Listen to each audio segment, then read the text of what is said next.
Hello. Hello. हाँ जी, क्या हाल है? वालेकुम। क्या हो रहा है? कुछ नहीं भाई, मैं देख रहा हूँ विमेन स्कीइंग देख रहा हूँ और हैरान हो रहा हूँ। अच्छा। आप आप टीवी आप वुमेन टीवी में आप देख स्कीइंग, रहे होंगे। नहीं नहीं, आप वुमेन स्कीइंग देख रहे हो और मैं कार्टून देख रहा अच्छा। हूँ।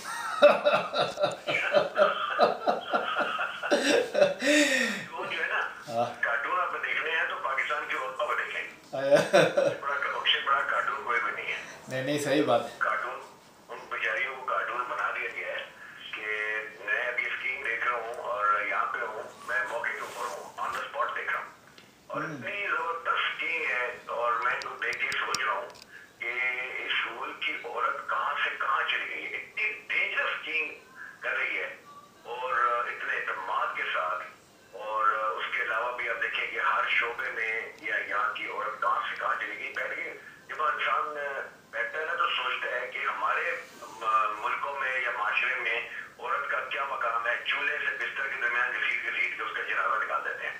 उसका एतमाद ही कोई नहीं है, उसके ऊपर कोई भरोसा ही नहीं है, उसका कोई कानूनी तहफ़्फ़ुज़ ही हासिल नहीं है जी। यहाँ पे आपको पता है, यहाँ पे जब तलाक होती है तो औरत को आधा उसका शौहर का हिस्सा मिलता है। यहाँ तलाकों का रेशो भी नहीं है।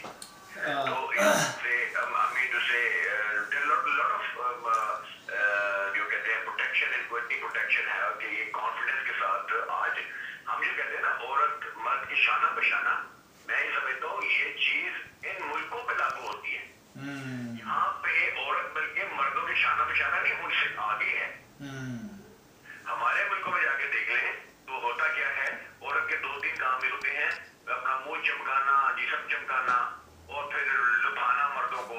हाँ हाँ, असल उसमें ये है ना कि एशिया की औरत में और यूरोप और अमेरिका की औरत में ये फ़र्क है कि आपने जो उसका मेकअप देखा होगा, मेकअप में बड़ा फ़र्क है। अगर मेकअप से अंदाज़ा लगाओ ना, दूर ना जाओ, हमारे यहाँ जो बड़े बड़े कड़े पहनना, बड़े बड़े हार पहनना, जेवर पहनना, और यहाँ पे जो है पतली पतली संगलियाँ पहनती हैं लड़कियाँ, उसके बाद जो हल्का मेकअप करती हैं, और यंग लड़कियाँ तो ज़्यादातर मेकअप करती नहीं हैं।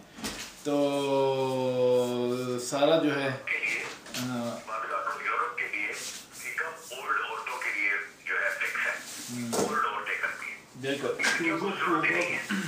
हाँ, और मैंने तो इतने अरसे में हमने इतने अरसे में यहाँ की औरत को ना तो सोना पहने देखा, ना उनको मुंह पे मेकअप देखा, ना उनके चेहरों पे लिपस्टिक देखी, ना उनके ये फेशियल देखे, ना उनके पेडिक्योर मैनिक्योर देखे, तो ना उनके जो है वो लुभाने वाली अदाएं देखी। सीधा सीधा मर्दों की तरह वो अपना काम करती हैं और जिंदगी को एंजॉय करती हैं। समझता हूँ और कहाँ से कहाँ ये औरतें, यहाँ यूरोप की औरत कहाँ से कहाँ चली गई है। मसला असल में मैं आपकी बात काटता हूँ। अभी मैं क्या था कि मैं कार्टून देख रहा हूँ, तो इसलिए कि जब आदमी थक जाता है, काम करता है, तो अपनी तबीयत के लिए, ज़रा बहाली के लिए कार्टून देखता है, इंसान ज़रा खुश हो जाता है।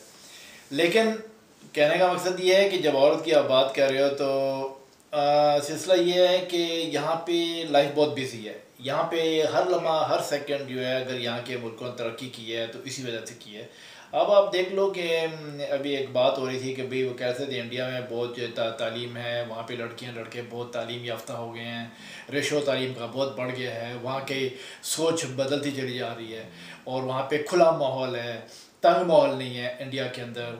और इसी तरह कहने लगा कि वहाँ पे मतलब है म्यूज़िक हो गया, उसे एंजॉय करते हैं, और बहुत सी चीज़ों में एंजॉय करते हैं। हमारे मुल्क में औरत को जो है वो वाली आपकी वाली बात है कि हाँ, सेक्स सिंबल बना के रख दिया। अब बस ये अगर वो कहीं जॉब पे जाती हैं, अगर वहाँ कहीं काम पे जाती हैं, अच्छी जो पढ़ जाती हैं, वो जब कहीं नौकरी लेने जाती हैं, उनके साथ भी वो जो है अगले जो हैं वो वहाँ शिकारी बैठे होते हैं कि भाई ठीक है, अगर तो जॉब ही नहीं मिलती है, और मिलती है तो शराइत भी मिलती है कि जी आप हाँ रात हमारे साथ गुजारें। यानी कि औरत का इंतहाई यानी कि गलत इस्तेमाल होता है वहाँ पे। तो ज़ाहिर बात है, ये एक लंबी कहानी है। तो बहरहाल मतलब बात यह है, ये कहानी लंबी नहीं है, असल में मरकजी कहानी ही ये है। औरत जो होती है वो माशरे की तबाही या माशरे को बनाने की जिम्मेदार होती है। पाकिस्तान की औरत पाकिस्तान का जनाजा निकालने की मुकम्मल जिम्मेदार है। उसने गंद पैदा किया और गंद माशरे को दिया, जिसने पत्थर और बंदूकें और गोलियां उठा के माशरे में अनारकी फैलाई। ठीक है, माँ की गोद पहली दस्तगाह होती है, और वहाँ जो हमारे मुल्क की औरत है उसकी जो दस्तगाह है वो फितना है। वो ना अच्छी माँ बनी और ना ही उसने अच्छी परवरिश की, तभी आज जो करोड़ों के हिसाब से फटरे हमारे मुल्क में और ये जो आपको जैसे जुलूसों में क्या कहते हैं वो कीड़े मकोड़ों की तरह लोग नजर आ रहे हैं, ये वही पैदावार है। हाँ बात होता है कि उसमें माए अपना किरदार सही अदा करती तो मेरा ख्याल है। आप मुझे ये बताओ, आप ये बताओ, आप तो कह रहे हो कि माएँ जो हैं वो अच्छा किरदार अदा करती हैं, तो आप ये बताओ कि जो वहाँ के मर्द हैं उनका क्या किरदार है? जब उस मर्द जो है वो वहाँ पे कंजस्टेड माइंडेड है, पढ़े लिखे होने के बाद, यानी कि इतने अच्छी अच्छी पोस्टों के ऊपर बैठने के बावजूद उनके जहन जो है पिचके हुए हैं, समझे ना, और क्या नाम है वो अपने माशरे में क्या नाम है अपनी औरत को उठने नहीं देते, अपनी औरत को क्या नाम है एक लौंडी के बना के हिसाब से रखते हैं, तो वो औरतें क्या देंगी? आई समझ? आपका जो वहाँ पे इस्लामी सिस्टम है या मजहबी सिस्टम है उसके अंदर औरत को जो है क्या नाम है खींच के रखा हुआ है, तो वहाँ की औरत से आप क्या एक्सपेक्ट करते हो कि वो किस तरीके से वो अच्छी अच्छी औलाद देगी, जबकि उसका मर्द जो है वही जलील और कमीना है? आई समझ? पहली बात ये है कि मर्द वहाँ पे पिच के ज़हन का तो है ही है, लेकिन इससे ज्यादा फ्रस्ट्रेटेड है। बात ये है कि जहाँ पे पाबंदियां होती हैं, जहाँ पे बेशुमार होती हैं, वहाँ पे जो रूल रेगुलेशन बनाए होते हैं बिला वजह के, जो इंसान की जो एबिलिटी जिसको कवर नहीं कर सकती है, तो वहाँ पे फिर एक एहतजाज या वहाँ पे वो क्या कहते हैं रिएक्शन सामने आता है। अब हमारे मुल्क से एक औरत जाती है, वो जाके नंगापन करती है हिंदुस्तान में और बेहयाई बेहयाती से करती है मुसलमान होते हुए, तो बात यह है कि या तो तालीम में कोई मुकाबला हो, कहीं और की चीज़ों मुकाबला हो, हमें साइंस टेक्नोलॉजी में मुकाबला हो, नहीं जाके कपड़े उतार दिए, जाकर मुल्कों की तारीफें की, तो बात यह है कि ये इस तरह की जो नस्ल पैदा होती है, ये माँ की गोद जो होती है, माँ जो होती है वो पहली होती है, वो बताती है कि अच्छाई की तरफ चलो या नेकी की तरफ चलो या पढ़ाई की तरफ चलो वगैरह वगैरह। अच्छा, वैसे वैसे वैसे वैसे ये बात लंबी हो जाएगी और बहुत सारी बातें करनी है, अब इसके ऊपर ही नहीं हम बैठे रहेंगे। औरत के ऊपर नॉर्मली ये है कि औरत का भी इसमें कसूर है और मर्द का भी कसूर है, समझे ना। वहाँ पे दोनों साइडें ताली दोनों हाथों से बजती है।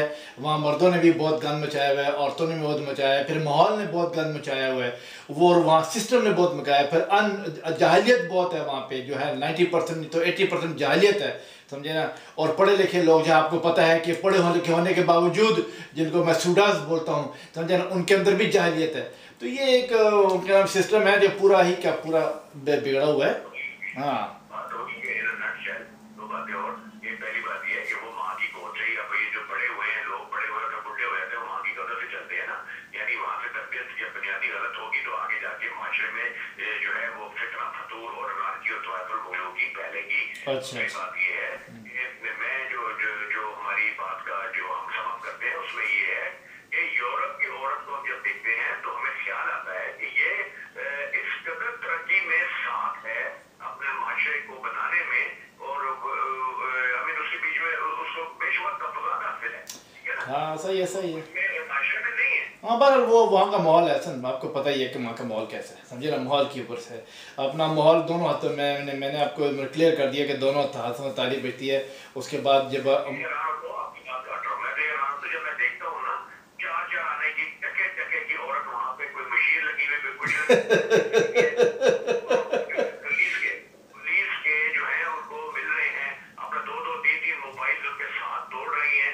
मैं सोचता हूँ कि ये जो शवाए पार कर तो लोगों के साथ होने वाली है आज इस मुल्क के मुस्तकबिलों के फैसले करने की सीटों पर बैठे हुई है, जिनको किसी तरह से दो बातें नहीं करनी आती है। सो इसलिए कि पोलिटिकली हमें जो दिस इज द क्राइटेरिया, तो मुल्क तो जनाबा निकलेगा ही ना। वो तो निकल चुके हैं। यहाँ पे अभी हम लोग ये बात कर रहे थे, सूबे बनाने की बात हो रही है पाकिस्तान के बीच में, कि वो कहते हैं कि सूबे बनने चाहिए।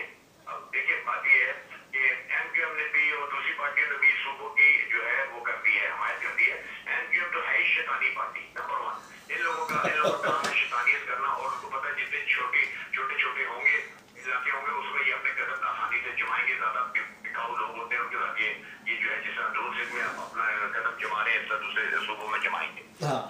जो हुकूमत किससे कर रही है मुझे नहीं मालूम कि वो पंजाब को इस वक्त फौरी तौर पर सूबा तोड़ने का क्यों भाई ये मंसूबा बना रही है। क्या ये नवाज शरीफ लोगों के उसमें कद में बना रही है कि जी उनके पास पावर कम हो जाए, क्योंकि बाद में भी इनको पता है वहाँ पर इन लोगों ने अपने कदम जमाए हुए हैं, तो अगर कोई इलेक्शन हो तो फिर भी ये लोग खड़े हो जाएंगे। दूसरा वो गिलानी जो है वो भी सराइकी है।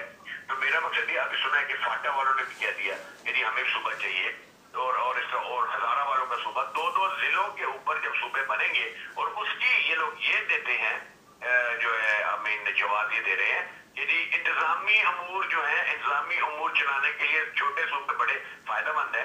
तो मैं कहता हूँ कि इन लोगों की अकलों में अगर वाकई ये सच्चाई है तो बेहतर नहीं है कि बलूचिस्तान जिसको कि सबसे ज्यादा इंतजामी अमूर करेक्ट करने की जरूरत है और सबसे बड़ा सूबा है। बिल्कुल सही बात है, सही बात है, पसमानदा है। सबसे पहले तो वहाँ 3 सूबे बनाए ना। बिल्कुल ठीक है, बिल्कुल ठीक है जी। बलूचिस्तान में जब 3 सूबे बनेंगे तो फिर वहाँ पे एक तो कबायलियों का जोर टूटेगा। दूसरी बात यह है कि अपना जो इस्लामी अमूर के हवाले से बलूचिस्तान को कंट्रोल करना, उसको डेवलप करना आसान होगा। वहाँ पे जाते नहीं है, ठीक है, जा रहे हैं सराइकी सूबा बनाने, पंजाब का सूबा बनाने, ठीक है, पंजाब के भी 2-3 सूबे बनाते हैं। अब हजारा का 2 जिलों के ऊपर सूबा बनेगा, ये तमाशा क्या होगा? तो सूबे में तो गवर्नर होता है ना, तो क्या हर कदम करना तो गवर्नर होगा। मैं ये समझता हूँ ये उस का हिस्सा है जो कि अमेरिका ने अपनी बुक्स में, हमने यार आपको 8-9 साल पहले कह दिया था, अमेरिका ने सन 2020 में फाइल बना के रखी हुई है कि पाकिस्तान के टुकड़े हो गए नक्शों के साथ।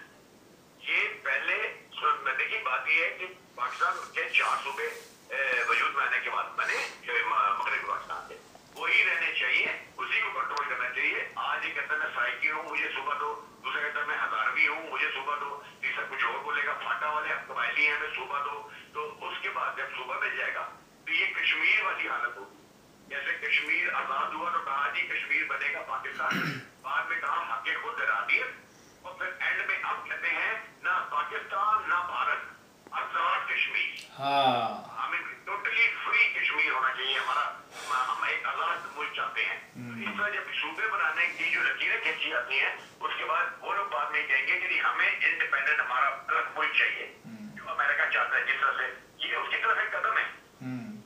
मैं समझता हूँ कि आपको और हम दोनों जो है जमात ठाकुर आगा था, हम लोग जो है इसको सूबे बनाने को, पाकिस्तान में सूबे बनाने को सख्ती से कंडेम करते हैं और इसको हिस्ट्री में हम ये कहते हैं कि हमारी वाहिद पार्टी है जो पाकिस्तान के सूबे बनाने की तरफ जो कदम बढ़ाए जा रहे हैं उसकी मजम्मत करती है। बिल्कुल। और हुक्मरानों से और सियासी पार्टियों से कहती है कि अपने जो मजमूम अज़ाइम है और जो अपने गलीज़ इनके अज़ाइम है उसको मद्देनजर रखते हुए पाकिस्तान के टुकड़े करने की तरफ कदम ना बढ़ाएं। ठीक है, तो दूसरी बात ये है कि ये तो आपने क्या दिया, तो अब बात ये है कि इन लोगों को जो छूट दी है, जो खुल दी है इसके सूबों के ऊपर बातें करने के लिए, उसके बारे में आपका क्या ख्याल है? वो कौन लोग हैं और क्यों छूट दी हुई है, उनके साथ क्या करना चाहिए हमको? मैं ये समझता हूँ कि हमने तो नहीं, जब भी करना होगा वो अलग बात है, लेकिन उनके साथ क्या होना चाहिए सही बात है, सही बात। मैं समझता हूँ कि उसकी मुकम्मल जिम्मेदार पाकिस्तान की एजेंसियां हैं, बैठे हुए उनके जो लोग हैं जो करता है, जो बेगैरत हैं, जो जलील और कच्चर लोग हैं, ये जो एजेंसियों वाले हैं, जो कि जिनके मुंह को खून लग चुका है करप्शन, बदनवानी और हरामकारी का, ये वो लोग हैं जो कि जिनके अपने कोई मखसूस अज़ाइम है। और मेरा ख्याल है कि इसका मतलब ये हुआ, मैं आपकी बात काट रहा हूँ, अपने वहीं से बात शुरू करना, इसका मतलब ये हुआ कि सूबे बनने का जो मुकम्मल ख़तावार हैं, जो ये लोगों ने बात शुरू की है, इसके जो ज़िम्मेवार हैं और जो इस पर एक्शन नहीं ले रहे वो एजेंसियां हैं, दूसरी आपका ख्याल है आर्मी है, और तीसरी जो है जुडिशरी है।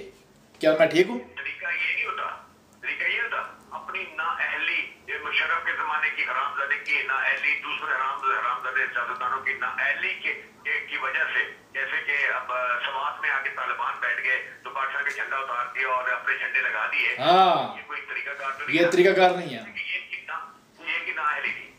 उससे बचने के लिए यदि वो दोबारा ये ना हो जाए भाई तुम लोग उसके ऊपर कंट्रोल प्रॉपर करो, वहां पर अपनी छावनियां बनाओ, ये जो मर्जी करो, जिस पाकिस्तान एक का हिस्सा है, तो बजाय इसके कि वो जिम्मेदारी अपना निभाएं। अच्छा हसन, सॉरी मैं एक बात काट रहा हूँ, मेरा जहाँ तक मेरी सोच है, अगर आज तक आपको पता है पहले तो ऐसे भी इलाके थे जहाँ पे पाकिस्तान आर्मी जो है वो जा ही नहीं सकती थी, ये समझिए ना, और अब भी वही जगह है कि पाकिस्तान की आर्मी वहाँ नहीं जा सकती, और अब ये सूबे बन रहे हैं, उसके बाद ये क्या नाम है तरीकाकार गलत हो रहा है। ये मुझे लगता है मुझे लगता है कि ये सारा डिक्टेट जो होता है ना, ये अमेरिका की तरफ से डिक्टेट होता है आर्मी को भी कि भाई ये काम करने दो, ये काम करने दो, ये काम करने दो।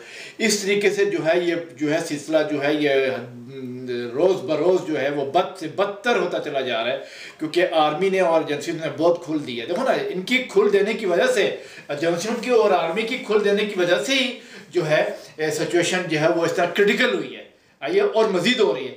और किस तरह हो सकता है कि आर्मी और एजेंसियों के होते हुए भी इस तरह खुल खुला के कोई जब बात करता है कि जी हमें सूबा चाहिए? कैसे मुमकिन है कि इतनी पावर होने के बावजूद कोई ये बात कर दे कि जी या पाकिस्तान को कि सूबे बने जाएं? तो ये तो मेरा ख्याल है कि एक बहुत ही पाकिस्तान के लिए बहुत ही एक डिजास्टर आने वाला है, बहुत बड़ा। देखिए, बात ये है, दो तीन आपके पहले सवाल का जवाब मैं पूरा कर रहा हूँ। बात ये है जो अपने तो इसकी पहली जिम्मेदार एजेंसी है पाकिस्तान की, जो पाकिस्तान दुश्मन है। बेशक। और मैं आज ये कहता हूँ कि पाकिस्तान की एजेंसियों ने जमाने में जो कुछ हुआ, जो मैंने बात की ना कि जी अगर स्वाद में ऐसा हो गया है कि बल्तिस्तान खतरे में आ गया तो उसको अलग सूबा बना दें और उसको इंडिपेंडेंट कर दें तो जी मसले हल हो जाएंगे। सराइकी में जो है वो प्रॉब्लम हो तो वहाँ सूबा बना दो तो हल हो जाएगा। फाटा में प्रॉब्लम होगी तो वहाँ सूबा बना दो तो मसला हल हो जाएगा। जैसे कि आप उसको जहाँ सूबों के हवाले से मुकम्मल कंट्रोल करें स्टेट पावर के तौर पे, तो पहला तो बात ये है कि ये कोई तरीका कार नहीं है कि सूबे बना दो कि जिसकी जो थोड़ी सी जुबान बोलेगा दूसरी वो कहेगा कि मुझे सूबा चाहिए। This is wrong। ये एक गलत रिवायत डाली जा रही है। पीपल्स पार्टी ने पहले बांग्लादेश बनाया, उसके बाद फिर उन्होंने गिलगित बल्तिस्तान बनाया और अब ये इन्हीं के दौर में ये दूसरे सूबों की बातें चल रही हैं जो कि कंडेमेबल है। कि कोई जवाब दे, कोई जवाब का हमें कबूल नहीं है कि जी सूबा किसी बनना चाहिए, ये गलत है। पाकिस्तान में अगर लकीरें खींची जानी है वो गलत है। दूसरी बात जो आपने की है उसमें अमेरिका वाली बात, अमेरिका को बेसिक एम है कि पाकिस्तान को तोड़ना है और वो जो है जब तक कमजोर नहीं होगा टूटेगा नहीं। पाकिस्तान तब तक नहीं टूटेगा जब तक उसको कमजोर ना किया जाए। कमजोर तब होते लसानी बुनियादों पर कमजोर करते हैं, मैं ये हूँ, मैं बलोची हूँ, मैं सराइकी हूँ, मैं पठान हूँ वगैरह वगैरह। तो ये उन्होंने ये उन लोगों का किया करा है। तो मैं ये समझता हूँ कि तीसरी बात जो है वो ये है कि जो है अपना ये जो एजेंसियां हैं ये लोग इस तरह से जो कर रही है ना, देखिए बात ये है। हाँ, दूसरा जो इसका जिम्मेदार है एजेंसियों के बाद पाकिस्तान का मीडिया है। जो मीडिया है मीडिया वो मुकम्मल जिम्मेदार है और ये इंतहाई खैर जिम्मेदाराना रोल अदा कर रहा है।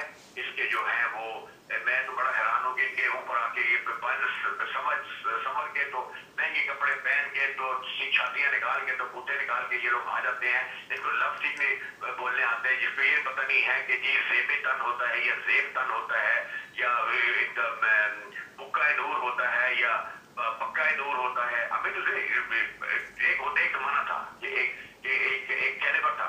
ये इस तरह के टट्टू पंजू लोग इस वक्त मीडिया चला रहे हैं जिनका काम है क्योस फैलाना, जिनका काम है तमाशबीनी करना। तमाशबीनी कर रहे हैं, उसके जलसे में कितने लोग थे तो इसके जलसे में कितने लोग हैं, तो इसमें क्या है तो उसमें क्या है। कोई जो है वो मस्बत बात नहीं हो रही है, पॉजिटिव बात नहीं हो रही है, कोई किसी किस्म का कोई है। ये लोग रोल प्ले नहीं कर रहे हैं जिससे कि पाकिस्तान के जो खिलाफ बात करने वाले हैं उनको कंडेम किया जाए, बल्कि ये तमाशे का हिस्सा है। और पाकिस्तान में जितने चैनल चलते हैं उनमें से बेहतर जो है उन चैनलों के मालिकान को खड़ा करके फांसी दे देनी चाहिए और उन लोगों को मार देना चाहिए और उन लोगों के जो है चैनल बंद कर देना चाहिए, क्योंकि दे आर ब्लडी वेल जिम्मेदार। पाकिस्तान की बर्बादी के जिम्मेदार मुकम्मल तौर पे जो मजीद एक एलिमेंट है वो पाकिस्तान का मीडिया है। बिकॉज उसके बीच में बहुत बिलो स्टैंडर्ड लोग आए हैं और बहुत बुरी दुश्मन लोग आए हैं जो सिर्फ और सिर्फ पैसे के पीछे हैं या फिर दूसरे एजेंसियों के और दूसरे लोगों के पेरोल्स पे हैं या फिर गैर मुल्की जो ताकतें हैं उनके बल पे लोग चल रहे हैं। और सिर्फ उनका मकसद है पाकिस्तान में जो है वो इंतशार फैलाओ, इंतशार। अच्छा दोस्त, और ये तो बात हुई। अब बात ये है कि एक तो मैं दो बातें मैंने नोट की हुई हैं जो मैं आपसे बोलता हूँ, क्योंकि मैं इस बारे में काफ़ी सोचा था।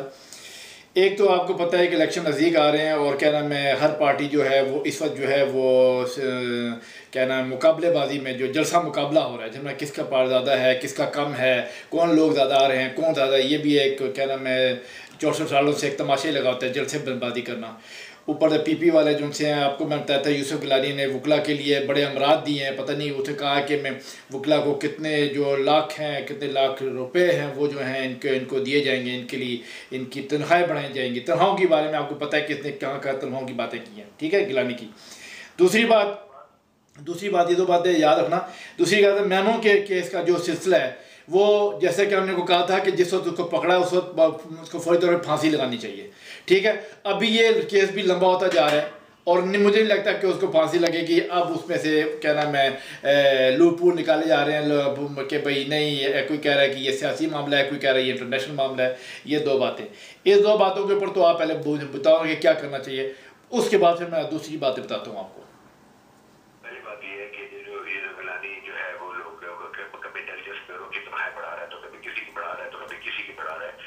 पैसा है नहीं, खजाने के पैसे कहाँ से बना रहे हैं, ठीक है।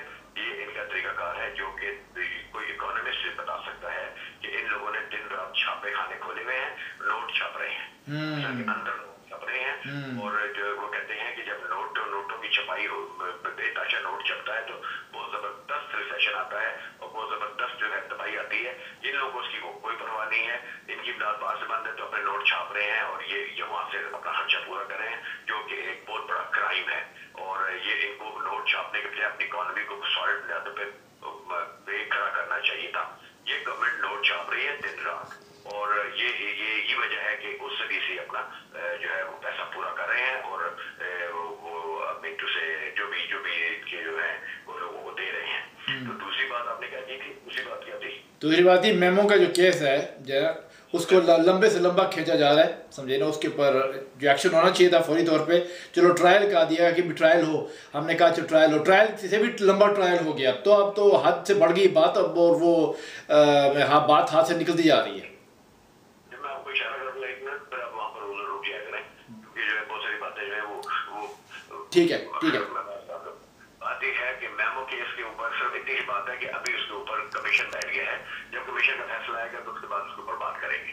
तो हमें जो कोई लंबा नहीं खींचा जा रहा है इसको, ये कमीशन 1 महीने में वो सारा अपना रिपोर्ट करेगा सुप्रीम कोर्ट को, उसके बाद उसका फैसला। असल एक बात याद रखो यार, कमीशन बैठे या कमीशन का बाप बैठे, आई समझ, उस बंदे ने निकल जाना है, ये मैं आपको बता दूं। क्योंकि आपको पता है पाकिस्तान के अंदर हर हराम तोपी वाला काम जो है वो हाथ से निकल जाता है। कोई भी काम जो है उसको शुरू में उसको खूब उठाया जाता है, उसके बाद एंड वही होता है कि उसको निकल जाना होता है। मैंने सर ये क्वेश्चन किया था आपको कि आपको बता दूं कि ये कमीशन मिशन ये सब बकवास है, ये सब भी हो जाएगा, उसके बावजूद वो उसने आराम से निकल जाना है। अल्लाह खैर सल्ला बॉम खैर। हाँ बिल्कुल बिल्कुल बिल्कुल सही।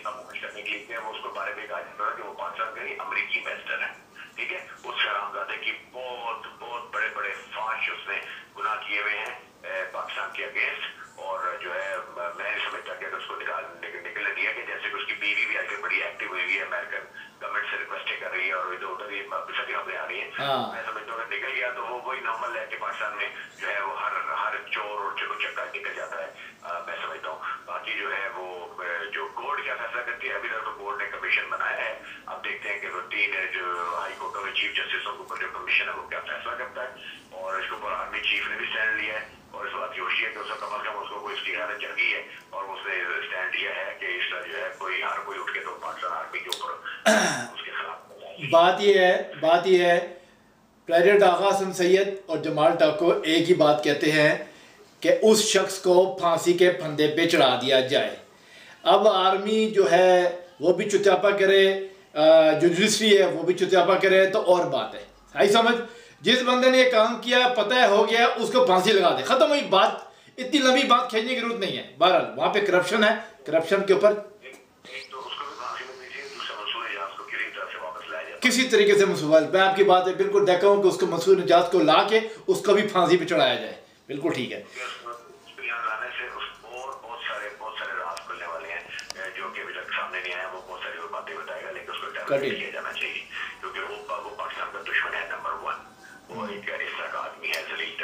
जिसने जो पाकिस्तान की तबाही में हिस्सेदार था, बाद में इनकी आपस में तो उसने इनका पोल खोल दिया।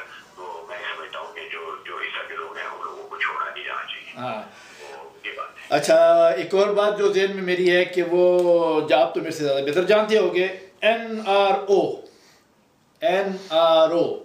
के बारे में मैंने सुना है कि काफ़ी लोगों को पता नहीं है। आपने इसके उसकी वो भी की थी, हाँ ज़रा ऊंचा बोलो कि लोग उसको सुने कि NRO का क्या मतलब है, और उस पर यह भी तफसील बताओ कि NRO जो है उसका क्या काम है।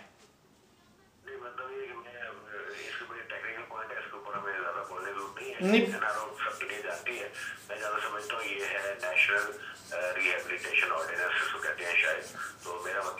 नहीं, मैंने आपसे इसलिए पूछा था कि आप कहते हो ना सारी दुनिया को पता है, ये सिर्फ जो है जो ऊपर जो है ना सुडास उन्हीं को पता है, गरीब गुरबा लोगों को या नीचे जो लोग हैं उनको कुछ नहीं पता।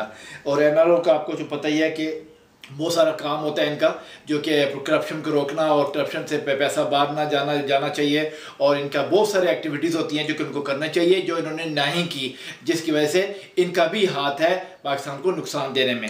आई समझ, ये मुजरिम हैं उन सब के साथ जिन्होंने पाकिस्तान को इस खड्डे में ढकेला है, अंधेरों में ढकेला है। ये NRO से बनाया था ना, मुशर्रफ ने बनाया था। हाँ। जितने मुजरिमान उनको माफ किया जाए और अपना जो सूटा है उन लोगों को माफ करने का ऑर्डिनेंस रिहैबिलिटेशन वाला है ना। मेरा तो कहना है मुशर्रफ का बनाया होता है, इसके तहत बहुत बड़े गुनाह हुए हैं इस मुल्क के लिए, बड़े तबाही हुई है, बड़े लोगों को छोड़ा गया है, और उन लोगों को वापस लाकर उन लोगों को सजाएं मिलनी चाहिए, उन लोगों से पैसा वापस लेना चाहिए। बहुत जो लोग इसके तहत छूटे हैं, मुशर्रफ का ये क्राइम है। मुशर्रफ आज बैठ के तस्वीरें करता है ना, मुशर्रफ को तो उसके अपने तार के नंगा करके उल्टा लटका के उसको मारना चाहिए। ये इस कदर हरामजादा आदमी है। हम हमेशा कहते थे कि ये इस जैसा कुत्ते का बच्चा इस पाकिस्तान की हिस्ट्री में पैदा नहीं हुआ। इस कदर इसने पाकिस्तान को नुकसान पहुंचाया। आज लोग महंगाई का रोना रो रहे हैं ना, तो आप ये देखें सन 1999 से लेकर जब ये गुलजारी की हुकूमत आई है तो महंगाई जो है वो इतनी शूटअप हुई थी। उस दौर में असल में महंगाई शूटअप हुई है। उसके बाद मैं एक मिसाल देता हूँ, महंगाई वो शूटअप हुई है 60%, चले 40% उन्होंने आगे बढ़ाई है, ठीक है, 60% के दौर में हुई है। पेट्रोल के दौर में क्या, तो मेरा मकसद कहने का ये है कि बहुत कुछ बर्बादी जो है मुशर्रफ की वजह से हुई है। इसी के दौर में जो है वो 70 करोड़ की स्टील मिल बिक रही थी, 70 अरब की 70 करोड़ में बेची जा रही थी। इसी के दौर में बहुत हरामदगियां हुई हैं। ये आदमी किसी तरह से भी काबिल माफी नहीं है, और मैं समझता हूँ कि इसके वापस आने के ऊपर सुप्रीम कोर्ट ने इस शख्स में सुप्रीम कोर्ट के कई दफा बुलाने पर भी ये शख्स नहीं आया। इस सुप्रीम कोर्ट को कंटेम्प्ट ऑफ कोर्ट में भी इसको अंदर करना चाहिए, और उसके खिलाफ जो केसेस हैं उसके ऊपर भी, लाल मस्जिद के केस में भी, मुफ्ती के केस में भी बहुत सारे केसेस हैं, और बहुत सारे इसके दूसरे क्राइम्स हैं जिनकी अगर तफसील में जाए तो बहुत लंबी तफसील बनती है। मुशर्रफ को नंबर 1 में कहता हूँ, अगर कियानी ने इसको सपोर्ट किया या इसको कवर किया तो कियानी भी पाकिस्तान, जनरल कियानी भी पाकिस्तान का खतरार होगा, और पाकिस्तान की अवाम का खतरार होगा अगर मैं आपकी बात रिपीट कर देता हूँ, कि पब्लिक गौर से सुन सके कि अगर कियानी ने मुशर्रफ को सपोर्ट किया तो उसका मतलब है कि जनरल कियानी जो है मुल्क का सबसे बड़ा गद्दार होगा। उसको जनरल मुशर्रफ को वापसी पे उसको जेल करके उसके ऊपर ट्रायल किया जाए, यही बात करना चाह रहे हो? ट्रायल होना चाहिए, ट्रायल होना चाहिए। और मैं समझता हूँ कि इफ्तिखार चौधरी को इस बारे में किसी किस्म का कोई वो दबाव लिए बिना उस शख्स को के खिलाफ कार्रवाई करनी चाहिए। बेशुमार केसेस हैं उसके खिलाफ, और ये जो है पाकिस्तान को तबाह करने इफ्तिखार चौधरी है ना, उसके ऊपर तो बात ये इतने केसेस हैं, वो मतलब है कि उसके पास इतने केसेस हैं कि अब वो मुझे समझ नहीं आती वो किस केस को निपटाएगा, क्योंकि अभी ऑलरेडी इतने केस जो हैं वो उसका हो चुका है, फैसला हो चुका है, लेकिन अभी तक उनका एंड नहीं होता, समझे ना। मतलब है कि वो फैसला हो जाता है मगर आगे उसकी कार्रवाई नहीं होती।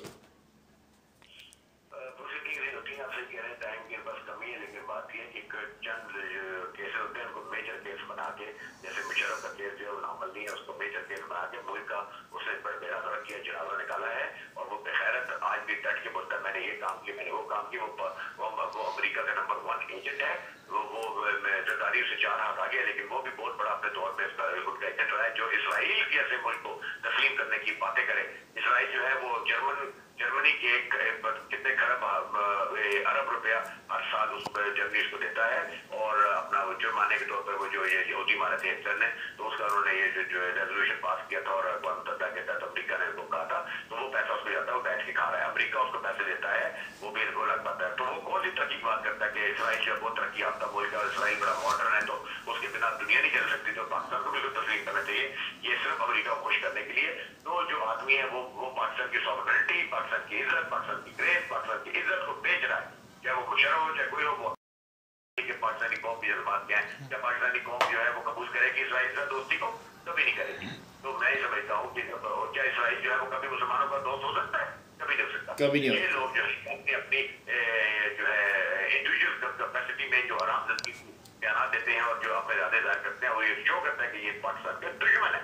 और ये जो है इन लोगों को फिर मीडिया, मैं फिर बार बार कहूंगा, पाकिस्तान का मीडिया जो है दुनिया का बदतरीन मीडिया है। पाकिस्तान के बदतरीन लोग इस मीडिया को चला रहे हैं, जो पाकिस्तान के बीच में गलत लोगों को पोर्ट्रे कर रहे हैं, प्रोजेक्ट कर रहे हैं। और ये तमाशा इन्होंने शुरू किया वो अपने टीवीओ के पेट भरने के लिए। और मैं समझता हूँ कि ये पाकिस्तान के मीडिया सब जिम्मेदार है पाकिस्तान की तबाही के, लेकिन पाकिस्तान का मीडिया सरे फिरत है। तो वो इस कदर जो है उसने पाकिस्तान का तबाही की जिम्मेदार पाकिस्तान का मीडिया है, पाकिस्तान का मीडिया है, पाकिस्तान का मीडिया। और इन लोगों को कोई भी हो, हम आए कोई और आए, मैं कहता हूँ सबसे पहले इन लोगों को भड़काना चाहिए, इन लोगों को लटकाना चाहिए, क्योंकि इसके कोई भी शख्स काबिल मासूम हो और कोई इसका काबिल मोतबर और चौधरी नहीं है जो ये कहे कि वो बहुत बड़ा चौधरी है। वो जिस दिन ये बड़े से बड़ा चैनल वाला, मैं कहता हूँ जिस दिन हमारे सामने आएगा तो हम उसकी मकदूर ताकि देखो उसके कान में क्या देंगे, तू बड़ा चौधरी बनता है। जो ये पाकिस्तान के मीडिया ने बर्बादी की है। आपको एक बात बता दूं, पाकिस्तान का कोई भी मीडिया है उसमें इतना दम ही नहीं है, इतना शोरबा ही नहीं है उनके अंदर कि वो हमारा सामना कर सकें। ना आपका सामना कर सकते हैं, ना ही पाकिस्तान का मीडिया हमारा सामना कर सकता है। क्योंकि याद रखना, जो रेवोल्यूशनिस्ट होते हैं उसका मीडिया जो है वो सामना नहीं कर सकता, क्योंकि उनकी डिस्कशन बिल्कुल डिफरेंट होती है जो सियासतदान होते हैं। ये सियासतदानों के साथ कर सकते हैं। और दूसरी बात ये है कि आपका या मेरा या पायम का कौन सी करप्शन की ये बात सामने लेके आएंगे जिसके ऊपर ये हमारे पर उंगली उठा सकते हैं। इनके पास तो कोई जवाब ही नहीं है, इनके पास तो कोई चीज़ ही नहीं है कि जिसके ऊपर ये हमारे से उंगली उठाएं या हमसे सवाल करें, बल्कि हम इनके ऊपर सवाल करेंगे इतने कि ये लोग भाग जाएंगे। और इनमें तो इतना दम ही नहीं है।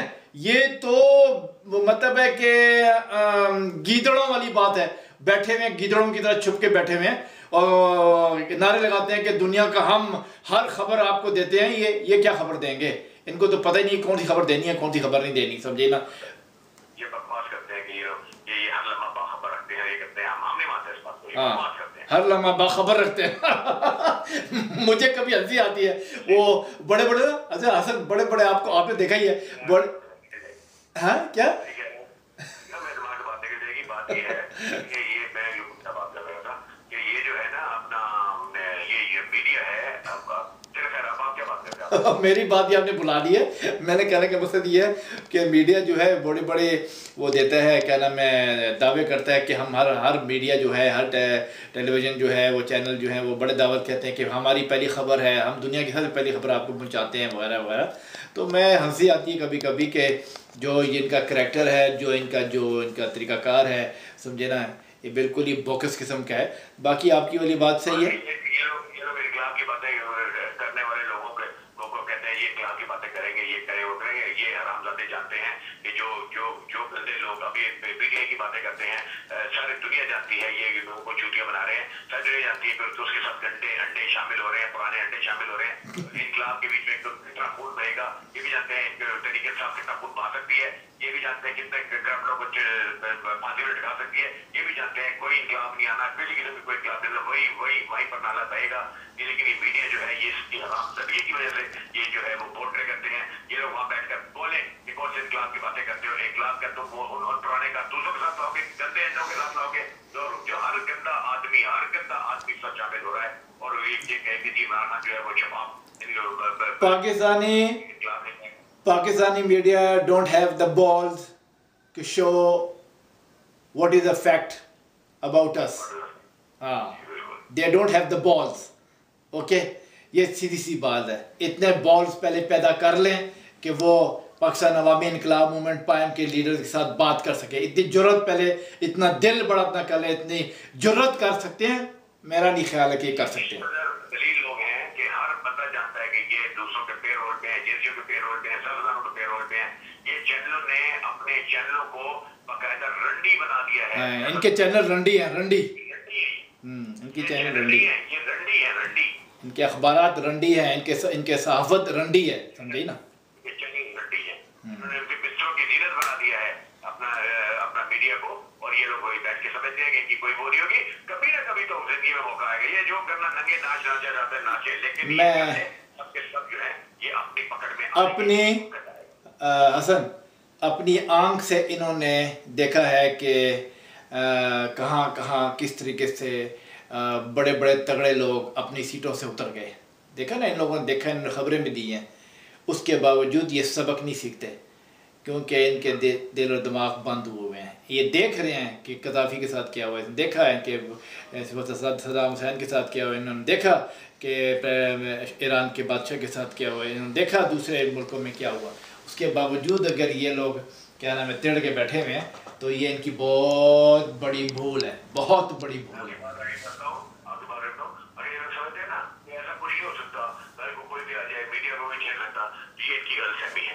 ये लोग जो है ये किसी और दुनिया में रहते हैं कि जिस वक्त इनकी हरामज़दियों की इनका एक पाप के घड़े भरेंगे तो उस वक्त बड़े बड़े घड़े फट जाते हैं और इन लोगों की पकड़ भी आएगी। ये बड़े बड़े साड़े बनते हैं तो दूसरे पे रोटी को चौची नहीं बोलते।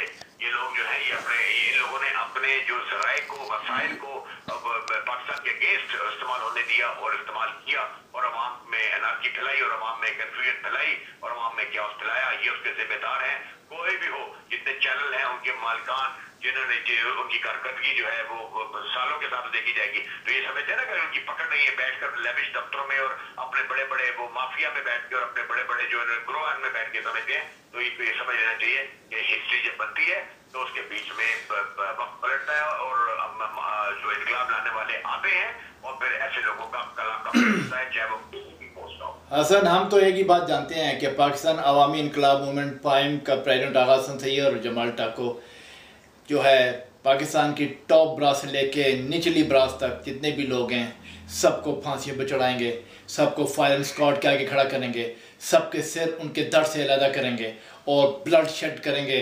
अब ये लोग सोचते रहें कि ये कौन करने देगा, ये जब वक्त आएगा तो ये खुद देखेंगे कि ये होता चला जाएगा और ये उनकी सोच में भी नहीं होगा कि ये करते चले जा रहे हैं, उनको रोकने वाला कोई नहीं है। और ये पाकिस्तान को बचाना है तो पाइम इनकलाब को लाना है, बिल्कुल पाकिस्तान को बचाना है तो पाइम इनकलाब को लाना है, ये आप दोहरा दें। हाँ, पाकिस्तान को बचाना है तो पाइम इनकलाब लेके आओ, पाकिस्तान को बचाना है तो पाकिस्तान अवामी इनकलाब मूवमेंट पाइम के लीडर्स को लेके आओ, पाकिस्तान बचना है तो सिर्फ और सिर्फ प्रेसिडेंट आगा हसन सैयद और जमाल टाको के अलावा पाकिस्तान को कोई नहीं बचा सकता। ये लोहे पे लकीर है और हम लिख दिया इस लोहे के ऊपर। क्यों ऐसा ही है ना? बिल्कुल ऐसा ही है। ये गटर से गटर में गिरते चले जाएंगे।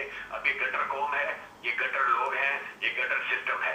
ये जो है ये एक बदबूदार सिस्टम है, बदबूदार 18 करोड़ सॉरी आपकी बात काट रहा हूँ, 18 करोड़ की आवाम है और 3600 पार्टियां हैं। 1800 अवाम जो है, करोड़ अवाम जो है वो टुकड़ों में बटी हुई है। जिसका जलसा देखो उसमें बंदे चढ़े हुए हैं, जिसमें जिसका जो होता है ना कि भाई कोई सही आदमी है एक तरफ उसकी तरफ लग जाए, पूरी कौम जो है वो कभी इधर चली जाती है, हवा आती है तो उधर चली जाती है, हवा आती है तो तीसरी तरफ चली जाती है। इनका पता नहीं होता कि ये अवाम वही बंदे उठ उठ के वही बंदे वही लोग दूसरों के झंडे पकड़ के दूसरों की पार्टी में चले जाते हैं। डायरेक्शन नहीं है ना, डायरेक्शन नहीं। हाँ, डायरेक्शन नहीं है। तो बहरहाल ये एक तमाशा है। देखिए ना मीडिया में जब कोई बंदा सही काम की बात करने वाला होता है, इनको ब्रेकें याद आ जाती हैं या ये बातों को गोलमोल कर देते हैं, किसी को सही बात करने देते हैं, और जो बकवास और लड़म बातें करने वाले लोग हैं उनको खुला मौका देते हैं बकवास करने का। और अक्सर हमने देखा है टेलीविजन के ऊपर, इसलिए हम कहते हैं कि इनके जो इन्होंने बड़े शाने और अपना कमरे बैठाए हुए हैं एंकर और दूसरे तीसरे, ये लोग जो है दे आर ब्लडी पार्टीज वो डिफरेंट दे आर बिल्कुल पीपल एंड दे आर ये लोग पैसा खाते हैं। और ये है हमारे वक्त में, जब हमारा वक्त आएगा तो इंशाअल्लाह हमारे वक्त में किसी पार्टी का कोई लीडर नहीं बचेगा, कोई उसका जो है क्या कहते हैं रजीम का बंदा नहीं बचेगा, और यहाँ तक कि पब्लिक में भी जो है उनके जो प्यादे हैं उनमें से भी कोई नहीं बचेगा।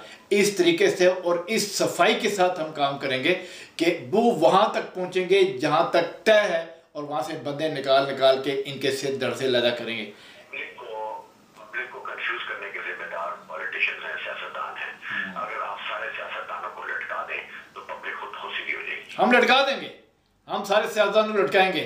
जहाँ नाम नहीं लेता मैं, लेकिन जितने भी पाकिस्तान के पॉलिटिशियंस हैं उनको भी ब्यूरोक्रेसी के अंदर से, बहुत से आर्मी के अंदर से भी, एजेंसियों की वजह से और बहुत सारी जगहों से हम लोग और मीडिया से भी इंशाल्लाह हसन हम निकालेंगे। वक्त के इंतजार में हम बैठे हैं। बता दूं, मैं किसी की बात उसको सुना था, बस अच्छी बात थी, मैं उसका नाम लेता हूँ, मैं मकबूल जान हो गया, मकबूल जान के मैं उसको सुना था। उसने कहा कि पूरी दुनिया में डेमोक्रेसी फेल हो रही है।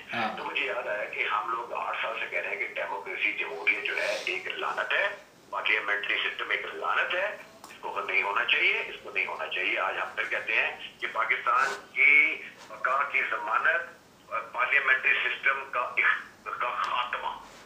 जब आप इस जो नाम निहाद जमहूरियत, डेमोक्रेसी जो दुनिया में फेल हो रही है, पाकिस्तान से हटा देंगे, पाकिस्तान तरक्की के रास्ते पर चल पड़ेगा। बहरहाल इंशाल्लाह ये तो हम ही करेंगे। इन लोगों ने क्या करना है, ये सारे चोर चकेट, डाकू डकेट और क्या नाम है खाऊ और क्या नाम है जनाकार और बदकार जो हैं, सब लोग क्या पॉलिटिशियन समेत ब्यूरोक्रेसी और पता नहीं कहाँ लोग बैठे हैं और मीडिया में, तो ये क्या करेंगे? बिल्कुल ठीक है, फिर इंशाल्लाह